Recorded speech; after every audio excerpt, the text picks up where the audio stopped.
कहीं ऐसा तो नहीं कि फिर जो दो बड़ी जमातें बरसर इक़्तिदार हैं, चूंकि उनकी ओपिनियन इस बारे में आप जानते हैं क्या है, तो हो सकता है ये जो आपके लिए कुछ गुंजाइश निकली हो, ये दर हकीकत उन पे दबाव डालने की कोशिश हो, या मैं गलत समझ रहा हूँ? ये ऐन मुमकिन है जी।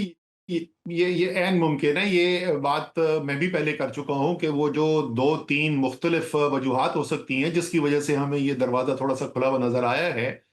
उसकी जो सबसे आसान उसकी वजह हो सकती है, जो तशरीह हो सकती है, वो तो यही है जो आपने कहा कि वो बात मान नहीं रहे और वो बात मनवाने के लिए उनके ऊपर दबाव पैदा करने की कोशिश की जा रही है। लेकिन मुझे इसके अंदर एक कमजोरी नजर आती है, इस एंड दैट इज जो जो फिलॉसफी है वो ये है कि दोनों मुख्तलिफ जमातों को देख लें। अब मुस्लिम लीग नून की सिचुएशन अलग है और पीपल्स पार्टी की अलग है।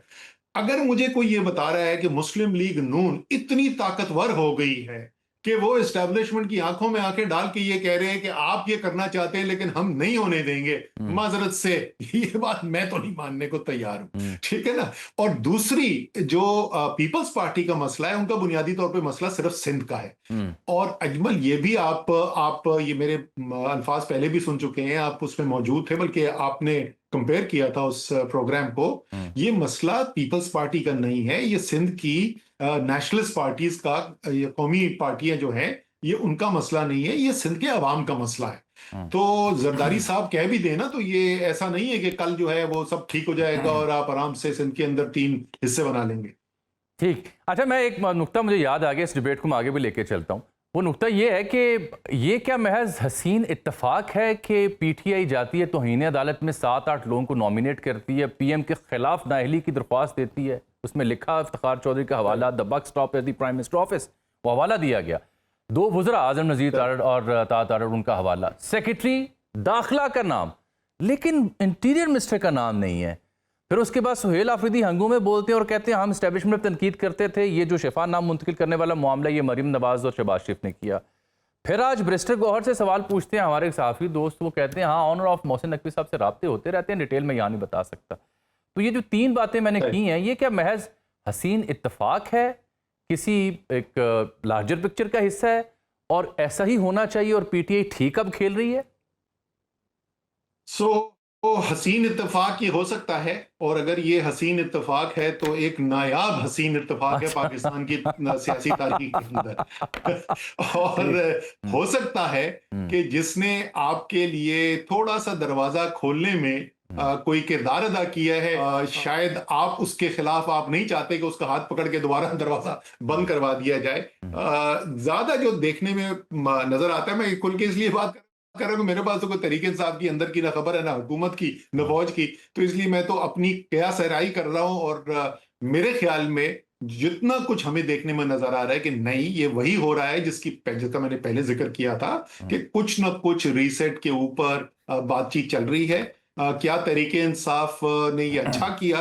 बिल्कुल ठीक फैसला। मैं इसे रिपीट कर मैं इसे रिट्रेट करता हूं सर, इस सवाल को और तरह से बयान करता हूं। देखिए, मेरा ख्याल आप भी हैं, किसी हद तक फवाद भी और दीगर जो दोस्त हैं सियासतदान हैं, वो एक अरसे से पीटीआई को ये मशवरा देते रहे, ये जो जिस तरफ आपने तोपों का रुख रखा हुआ है, यहाँ से कुछ नहीं मिलेगा, इससे रिएक्शन ही आएगा। बेहतर है कि जो लोग बरसर इक़्तिदार हैं उनके ऊपर बात करें, या जो लोग at the helm of affair हैं उनके साथ इंगेजमेंट करें। तो अगर ये पीटीआई को बात दिस वे और दैट वे समझ आई है और अफरीदी साहब और गौहर साहब तस्दीक कर रहे हैं, सो ये कितना अच्छा फैसला है पीटीआई की जानिब से कि इंगेज करें आप, चाहे नकवी साहब हैं, चाहे कोई और जिम्मेदार हैं, चाहे पार्लियामान में प्राइम मिनिस्टर से मिलना है। Is this the right way to proceed further? जी, मेरे देखिए, तरीके इंसाफ जो है ना, वो इस वक्त बैक वक्त उन्होंने 2 मुख्तलिफ सियासी फैसले किए हैं, और मेरे ख्याल में ये बहुत अच्छी कॉम्बिनेशन है, ये जो 2 फैसले किए गए। 2 फैसले क्या किए गए? एक तरफ ये फैसला किया गया कि हमने अपना दबाव जो है, अवामी दबाव जो है वो बढ़ाना है, और उस अवामी दबाव को बढ़ाने के लिए भी 2 फैसले किए गए। एक 27 सितंबर की कॉल दी गई, और दूसरा लीडर ऑफ अपोजिशन और मौलाना फजल रहमान की जो मुलाकात हुई है, वो एक बड़ी पेशरफ्त है। अगर मौलाना जो है वो हिस्सा बनते हैं किसी भी अवामी दबाव की, अवामी प्रेशर की, कैंपेन का, तो उसका वजन बहुत ज्यादा बढ़ जाता है।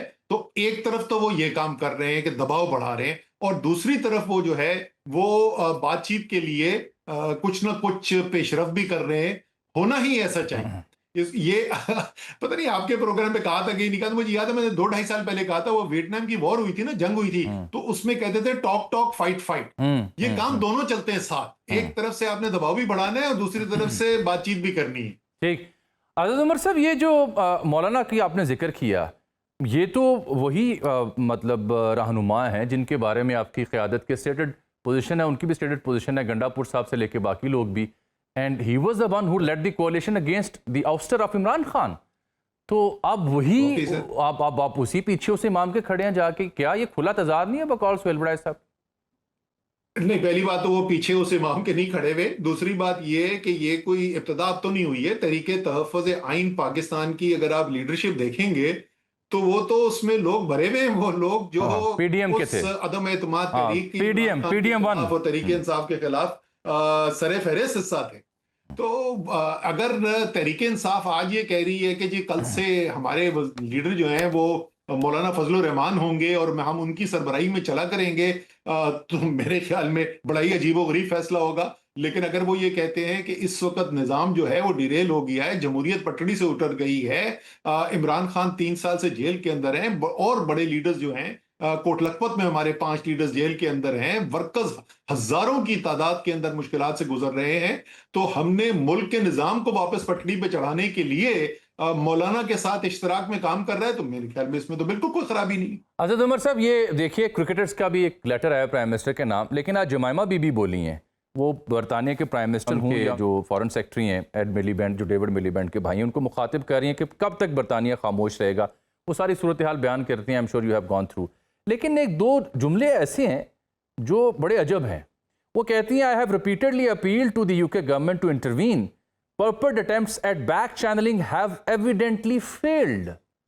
ये तो जो यहाँ एक शक शुबा था कि वहाँ पे बैठ के कोई कोशिशें ऐसी हो रही हैं बैक चैनल्स में, तो उसकी तस्दीक कर दी कि वो बैक चैनल राब्ते या कोशिशें जो थी हमारी वो नाकाम हो गई हैं।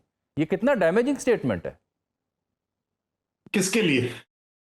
पीटीए के खैर खाओं के लिए। किसके लिए डाई? पीटी नहीं, हुकूमत के लिए तो अच्छी स्टेटमेंट है कि जमाइमा बीबी एतराफ़ कर रही हैं कि बैकडोर चैनल सारे जो जमाइमा जो है वो तहरीके इंसाफ की रहनुमा नहीं है। जमाइमा जो है इमरान खान के बच्चों की माँ है, वो उनके साबका शौहर हैं। अगर वो उनकी आज़ादी के लिए कोई कोशिश कर रही हैं तो इसमें तहरीके इंसाफ की फॉरेन पॉलिसी से इसका क्या ताल्लुक है? ठीक, चलिए, तहरीके इंसाफ की फॉरेन पॉलिसी से इस स्टेटमेंट से क्या ताल्लुक जो जुल्फी बुखारी साहब दे रहे थे राइटर्स को कि ये अगर कोई मामला आगे बढ़ता है तो हम किसी किस्म के बयानात नहीं देंगे, जो अस्करी क़यादत है उसके बारे में लबो लहजा बदलेंगे, उसका कितना ताल्लुक है? वो बिल्कुल उसका बराह रास्त ताल्लुक है। देखिए, जो आप माहौल जिसकी तरफ आप जाने की कोशिश कर रहे हैं उसके अंदर यही होगा ना।